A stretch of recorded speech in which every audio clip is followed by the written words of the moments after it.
Toyota, Honda, and Hyundai at 300,000 miles. That is the argument, and I want to settle it properly, because the way most people argue, it is useless.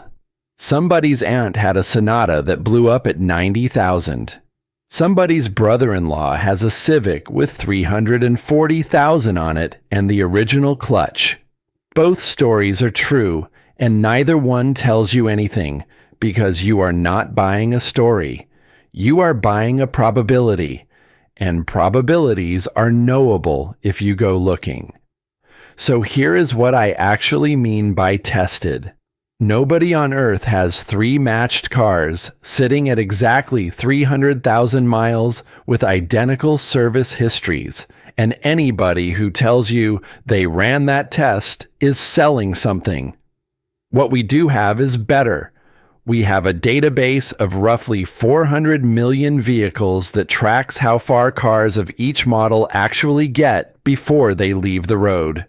We have recall filings, which are legal documents where the manufacturer has to write down, under penalty, what broke and how many claims they paid. We have technical service bulletins, which are the letters they send dealers, but not you. And I have my own count, which after a couple of decades of pulling valve covers and dropping oil pans runs into the hundreds of engines, a good share of them from these 3 badges. Put those together and the picture gets very clear. There is a winner. It is not a close call. But the reason it wins is not the reason you have been told. And one of the ugliest documents in this whole story has the winner's name on it. By the end of this, you will know which of the 3 has the best odds of seeing 300,000. Which specific engines to walk away from regardless of badge. What actually kills these cars? And one sentence buried in a service bulletin that decides whether the repair bill lands on the manufacturer or on you. That last one is the part I would stay for. It has a number in it, and once you have heard the number, you cannot unhear it. Start with what actually kills a car at that mileage, because almost everybody gets this backwards. The average vehicle on American roads is now 12.8 years old, according to S&P Global Mobility's annual count. And the average passenger car specifically has climbed to 14.5 years. There are 289 million vehicles out there, and only about 4.5% get scrapped in a given year. So the fleet is old and getting older, and the reason is not that people love their cars more than they used to. It is that a 14-year-old car with 180,000 miles usually still runs, and a new one costs more than most people can carry. Which brings us to the thing nobody says out loud. Cars at 300,000 miles do not usually die of engine failure. They die of arithmetic. Something breaks. The shop quotes $2,800. The car is worth $3,200. And that is the end of a machine that would have run another 80,000 miles. The engine did not kill it. The invoice did. So when we ask which brand goes the distance, we are really asking 2 separate questions. How often does something expensive break? And when it does, is the break random bad luck, or is it designed in? And here is the mechanism underneath nearly every catastrophic failure in this entire comparison, because all 3 companies managed to blow up engines the exact same way. Your crankshaft never touches the bearings it spins in. Never. There is a film of oil between the steel and the bearing shell, and at operating speed, that film is somewhere around 1/10 the thickness of a human hair. The crank is not resting on metal, it is floating on pressure, the way a skipping stone is riding on water rather than sitting in it. Everything about a long-lived engine comes down to keeping that film intact. Get a hard particle in there, and it scores the surface. Get the clearance wrong by a few 10,000ths of an inch and the pressure that holds the film up bleeds away. Get fuel into the oil and the film thins out and stops carrying load. The old hands who built these engines understood this perfectly, which is why the machining and washing stages of engine production used to be treated as sacred. Every single headline failure we are about to walk through is that oil film being broken by debris, by geometry, or by dilution. Same wound. 3 different ways of inflicting it. Now the record. Toyota first, because Toyota wins, and I want to be precise about why rather than just waving at a reputation. The longest-lasting cars study run by iSeeCars looks at roughly 400 million vehicles and models the odds of a given model reaching 250,000 miles. In the 2025 edition, the industry average came out at 4.8%. Toyota as a brand came in at 17.8%, close to 4 times average. Lexus was second at 12.8, Honda third at 10.8. Acura fourth at 7.2. And that was the whole above-average list. 4 brands. Everybody else, all 28 of them, sat below the industry average. I want to be straight about what that number is and is not, because this is a modeled probability, not a body count. They are watching mileage accumulate by model year and projecting forward. It is the best data anybody has, and it is still a projection. It also moves around between editions. The 2024 study put the industry average at 8.6% using a slightly different population, so the raw figures are not directly comparable year to year. I am using the more conservative recent numbers, and I would treat all of them as rankings rather than gospel. The ranking itself, though, is boringly consistent, and Consumer Reports' latest brand reliability survey lines up with it. Toyota first at 66 points, Honda fourth at 59, Hyundai 12th at 48. Different method, different data source, same order. So why does Toyota keep winning? Not because of some mystical Japanese steel. It is because of a boring institutional habit. They hold a design in production for a very long time and fix it in small increments. And when a technology is new, they are usually late to it on purpose. The 4-cylinder in a Camry has been iterated for decades. The V6 in a Highlander has been through generation after generation of small revisions. Every one of those revisions is a chance to fix something that showed up in warranty data. Nothing about that is glamorous, and it is worth about 100,000 miles. The hybrids deserve their own paragraph, because this is where Toyota's lead is actually widening. A Toyota hybrid runs the gas engine on the Atkinson cycle at lower stress, shuts it off entirely at low load, and uses electric assist to take the shock out of launch. The transmission is not a transmission in any normal sense. No clutch packs, no bands, no belt. Just a planetary gear set with 2 motor generators on it. There is very little in there to wear out. Meanwhile, the brakes barely wear, because most of your stopping is done by regeneration. Taxi fleets have documented Priuses well past 300,000 miles on original battery packs, and there is a Prius on record at around 546,000. Battery replacement, if you ever need it, generally runs $2,000 to $8,000 depending on model and whether you go new or remanufactured. And Toyota covers the pack for 10 years or 150,000 miles on 2020 and newer. Consumer Reports found hybrids to now be the most trouble-free powertrain on the market. That is a real reversal from what everybody assumed 15 years ago. And if you are shopping for a car to take past 250,000 miles, that is the single most useful sentence in this whole video. Now, the part Toyota people do not want to hear. The 3.4-liter twin-turbo V6 in the redesigned Tundra, the V35A, has been a disaster. In May of 2024, Toyota filed a recall covering 102,092 vehicles, 98,568 Tundras, and 3,524 Lexus LX 600s. The cause was machining debris left in the engine at the factory, which migrates to the crankshaft main bearings and destroys them. Exactly the oil film problem we just described. By the time of that filing, Toyota had recorded over 800 warranty claims tied to it. There was no fix, so the remedy was replacing the entire engine, and tens of thousands have been swapped. Then, in November of 2025, Toyota filed again, expanding to roughly another 127,000 vehicles across 2022 through 2024, Tundras, 2022 through 2024, Lexus LX, and the 2024 Lexus GX. Same defect. Some engines that had already been replaced under the first campaign had been replaced with parts carrying the same problem.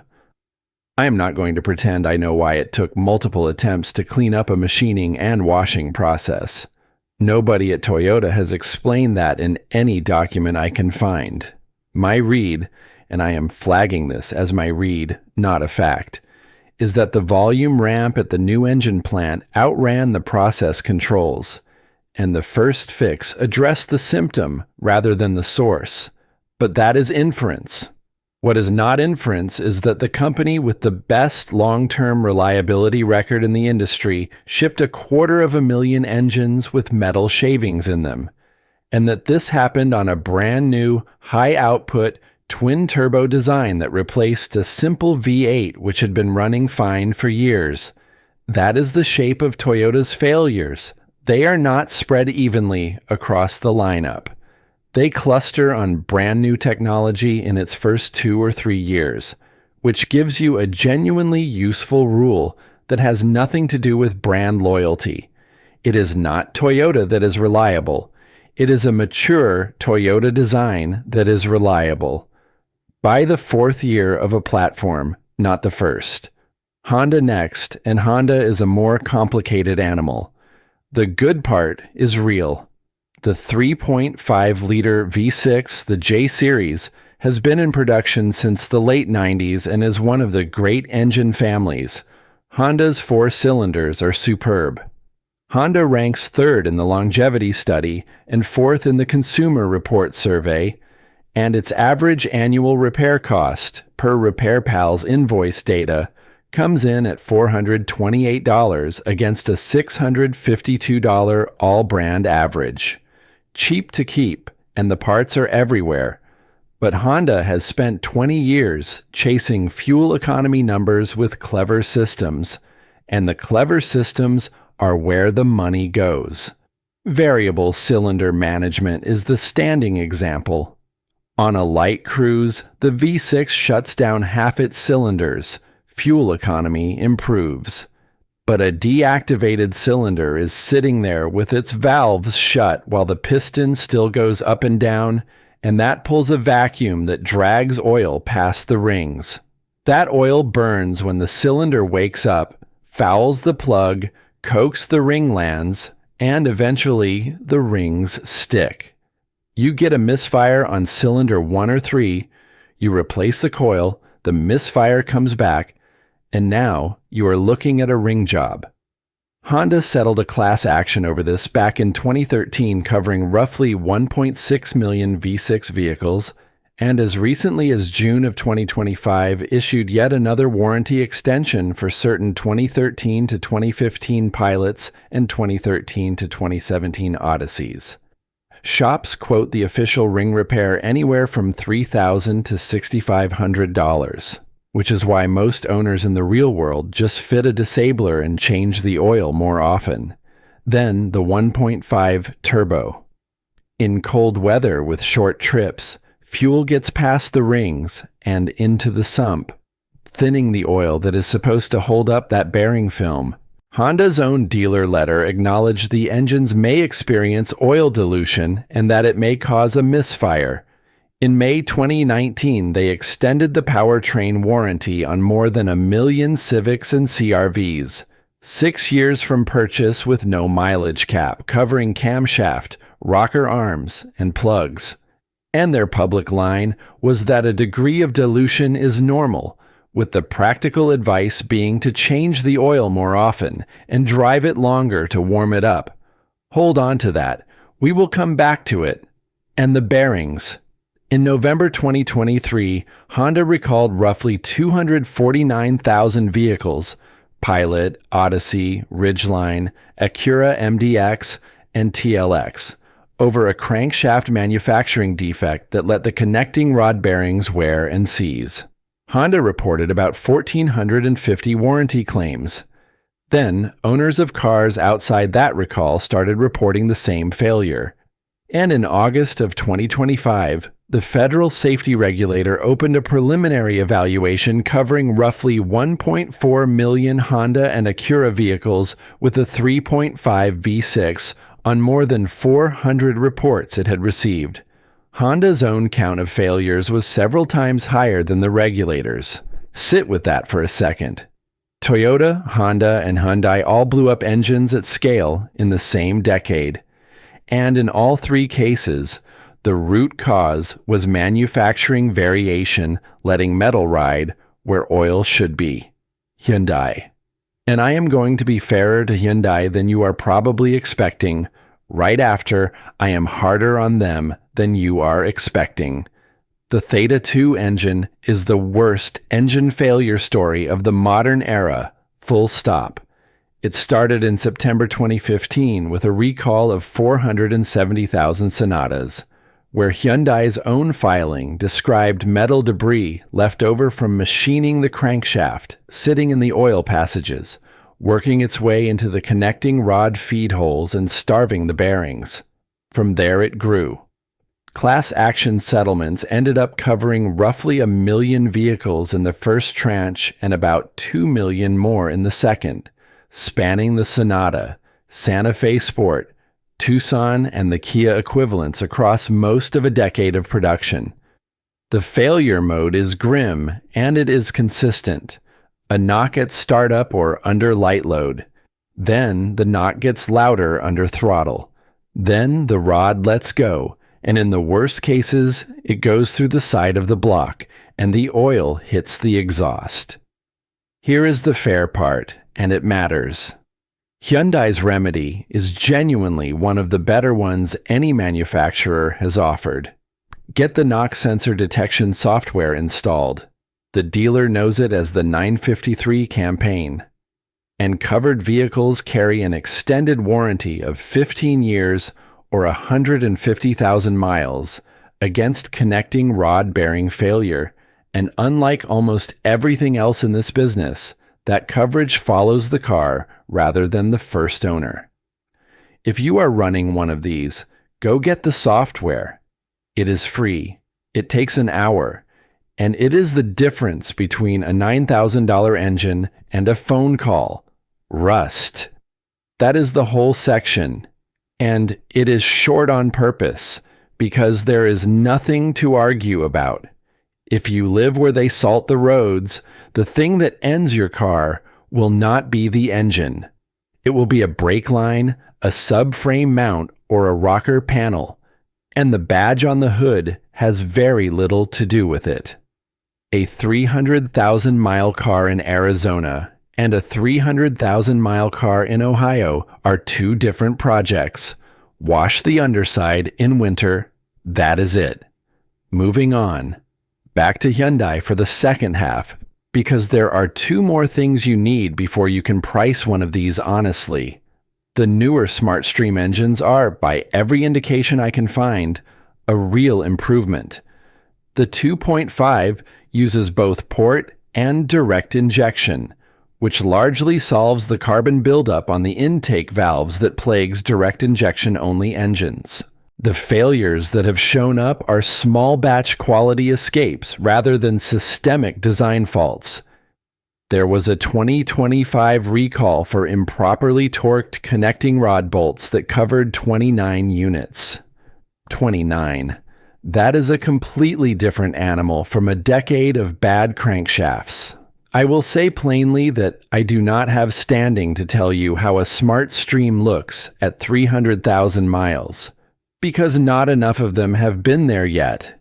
Anybody who claims otherwise is guessing.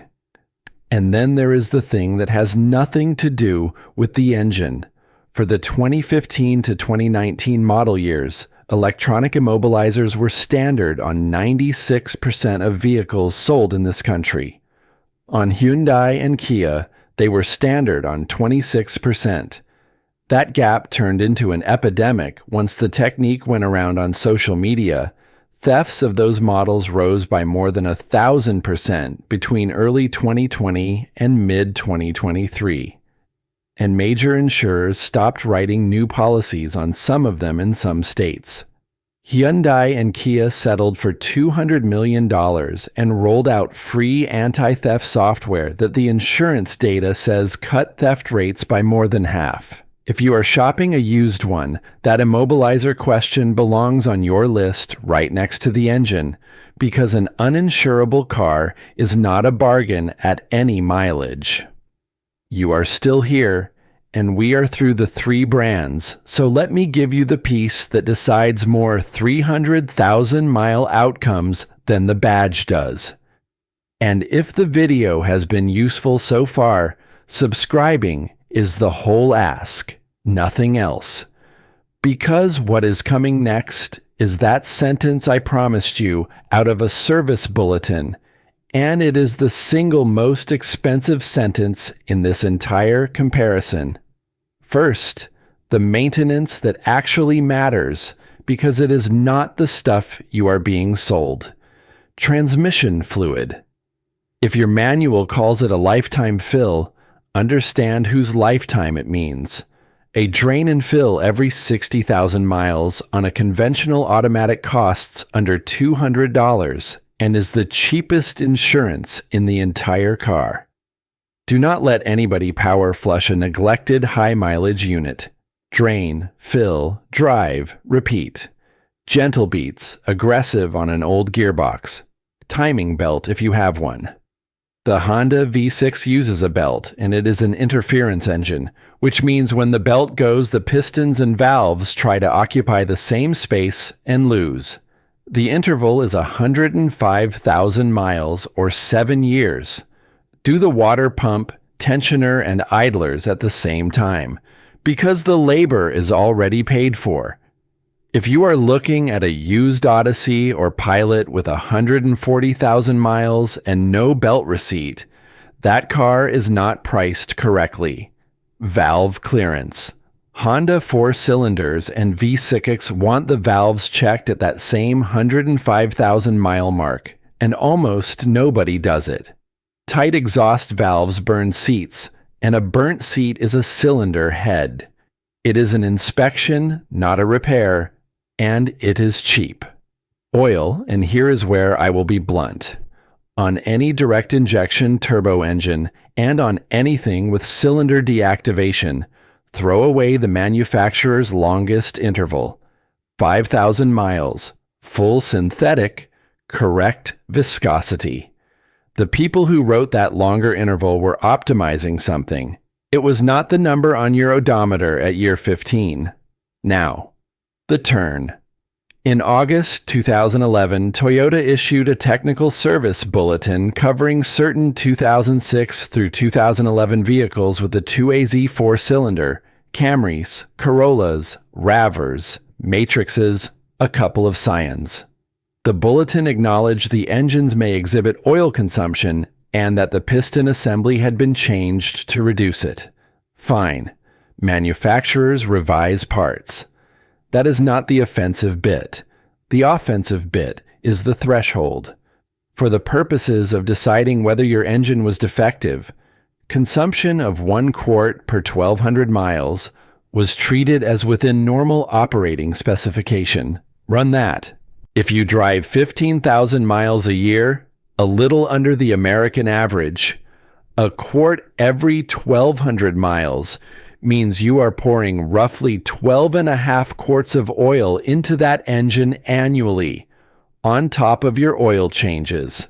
That is more than 3 gallons a year disappearing into the combustion chamber, coating your catalytic converter, and it is officially normal. Not a defect, not covered. Your problem. And to establish whether you had exceeded even that threshold, you did not get to just show them the receipts. You had to submit to a dealer-administered oil consumption test. Come in, oil level marked, drive a set number of miles, come back, measure. Fail it, and you might get the repair if you were inside 60 months or 60,000 miles. Which is the second sentence you need to hear, because the piston rings on those engines typically started carbonizing well after 60,000 miles. The defect showed up on a schedule that put it just past the coverage. It took a class action lawsuit before Toyota launched a warranty enhancement program that reimbursed people and extended coverage. And even that had a hard expiry date on it. Look at what happened there, because it is not a conspiracy and there is no villain with a name. Somebody sat in a meeting and set a number, not a lie, a specification, and the specification defined a failing engine as a healthy one, and it was written by the party that pays when the answer comes out the other way. You were never in that meeting. Nobody asked you whether you thought 3 gallons of oil a year was normal. And once you see the move, you see it everywhere. Honda's position on fuel getting into the crankcase was that a degree of dilution is normal, and the guidance to owners was to change the oil more often and take longer drives. Read that as an engineering statement, and it is defensible. Read it as a bill, and it is you buying more oil and altering how you drive to accommodate a design decision that was made to hit a fuel economy figure. Hyundai's knock sensor software does not repair anything either. It listens for a bearing that is already failing so that the engine can be replaced before it throws a rod through the block. That is a genuinely good remedy. And it is also a detection system standing in for a manufacturing process that should have been right. None of that is criminal. All of it is somebody deciding what counts as acceptable, and every single one of those decisions was made by the party holding the invoice. The word normal is doing the work in every case, and the word normal has an owner. Here is what you do with it. And it is the whole payoff. When a service writer tells you that some oil consumption is normal at that mileage, you now ask one question. Normal per what exactly? And can I see it in writing? Ask for the bulletin number. Ask what the threshold is, in quarts per how many miles. If it is documented, you have learned something real about the engine you own. If it is not, you have just learned that the word was doing a job, and it was not a technical job. That question costs you nothing, and it changes the entire tone of the conversation, because it tells the person across the counter that you know a specification exists and that it was written by somebody with an interest. Which brings me to something worth saying about the whole exercise. We talk about brands as if they were personalities. Toyota is honest, Honda is clever, Hyundai is cheap. And it is comfortable, because it means you can make a decision once and stop thinking. But there is no such thing as a reliable brand. There are reliable specific engines, built in specific plants, in specific years, by specific processes that were either under control or were not. The 2AZ was a good engine with a bad ring pack. The J Series is a great engine saddled with a system that shuts off half of it. The Theta 2 was a decent design with a machining problem that took a decade to admit. And a Toyota badge did not stop debris going into 250,000 crankcases. What actually protects you is the ability to look at a particular car on a particular day and read it. Check the recall status by VIN, Know what generation you're looking at and how many years into the platform it is. Know which fluids were never changed. That is a skill, and it is the kind of skill that used to move from one person to another across a fender for free, because whoever had it did not consider it worth much. It is worth several $1,000s. It is worth more now than it has ever been, because the average car on the road is nearly 13 years old, and most of the people servicing it are working from a screen that only knows what it was told. So, the winner, and what to do about it. Toyota takes it clearly.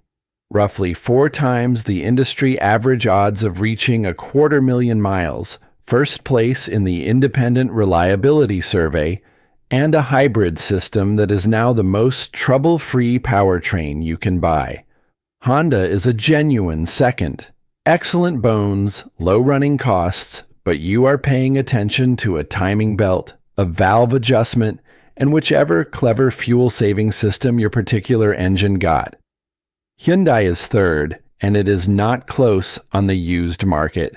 Because the decade of engines you can actually afford right now is the decade with the bearing problem. Though a car with the knock sensor software installed and that transferable 15-year, 150,000-mile coverage is a far better risk than its reputation suggests, and the newest engines look meaningfully better than what came before.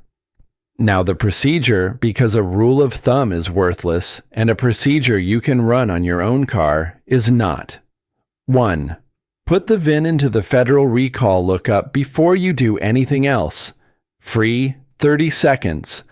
And it tells you whether there is an open engine campaign with somebody else's money attached to it. 2. Run your own consumption test. Mark the level on a cold dipstick, note the odometer, drive 1,000 miles, check it again. Now you have a measured number instead of an opinion. And it is your number, not theirs. 3. Price the next 3 known failures for that specific engine. Not the brand, the engine, timing belt and pump, rings and plugs. Whatever the forums for that exact engine family say arrives around your mileage. Add it up. 4. Compare that total against 12 months of payments on whatever would replace it, plus the difference in insurance and registration. If the repair total is less than a year of the alternative, you fix it. If it is more than a year and the body is rusting, you let it go. That is the whole decision, and it has nothing to do with how many miles are on it. Do that, and here is where you end up. Somebody at a family gathering is going to tell you that a car with 200,000 miles on it is finished. And instead of arguing about brands, you are going to ask them which engine, which model year, and whether the recall has been done. They will not have an answer. You will. That is a better place to be standing than being right about a badge. So tell me the one thing I cannot get from a database. The highest odometer reading you have personally put on a vehicle, what finally ended it, and what the last big repair cost you. Not what your cousin's neighbor had. Yours with the number. I want the Hyundai owner at 280,000 miles just as much as the Toyota owner, maybe more, because that is exactly the car nobody writes about. And if you work the counter at a dealership, or you have been turning wrenches longer than I have and I got something wrong here, come and say so with the detail attached. I would rather be corrected in public than repeat a mistake in the next one. I read them. All of them, eventually. And the good ones end up shaping what I look into next. There is a thread here I deliberately left alone, and it has been nagging at me. Every one of these long-lived hybrids depends on a small electric coolant pump and an inverter that nobody ever services and almost nobody talks about. And I keep running into high-mileage cars where that is the thing that finally stopped them. I do not have a clean answer on it yet. I am working on it. If that is the kind of thing you want more of, stick around. Go check your oil level tonight, cold, on level ground. It takes a minute, and it will tell you more about your engine than anything else you did today.